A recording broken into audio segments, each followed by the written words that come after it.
DNA is long. I mean, really long. Like, absolutely ridiculously long. A single human cell is generally about 100 micrometers. But in each cell, there's over 2 meters of DNA. That's more than 2 million times the size of a human cell. Clearly, cells have to compact the DNA somehow. And cells are able to tackle this Herculean task through supercoiling. First, let's backtrack a little bit. DNA, or deoxyribonucleic acid, consists of a phosphate group, a deoxyribose sugar, and a nitrogenous base. These compounds make up the primary structure of DNA. The secondary structure of DNA is what people usually think of when they hear DNA, the double helix. Finally, this brings us to our tertiary structure and the focus of this video, supercoiling. To demonstrate this, I'll be using a coiled guitar cable. It's important to note that while this cable has a left-handed coil, DNA almost always has a right-handed coil. So the idea of supercoiling is fairly simple.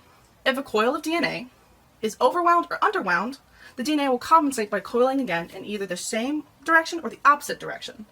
The protein responsible for the over and underwinding is topoisomerase, and the way it does this is either adding or removing rotations from the DNA helix. Positive supercoiling is caused by the overwinding of DNA. For this demonstration, I am the topoisomerase adding rotations. In the case of this cable, which coils to the left, I'm going to keep twisting it to the left. Eventually, it'll be under enough torsional strain that it will coil onto itself. If we examine it, we see that the positive supercoil is in the same direction as the original coil. Negative supercoiling is caused by underwinding the DNA. In this case, I'm the topoisomerase removing rotations. Since this cable coils to the left, I'm going to twist it to the right to underwind it. Eventually, just like before, there'll be enough torsional strain that it will coil onto itself.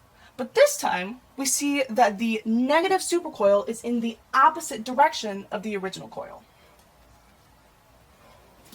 And there you have it. Even though there's tons of DNA in your cells, they're able to compact it into a teeny tiny space with cool stuff like supercoiling.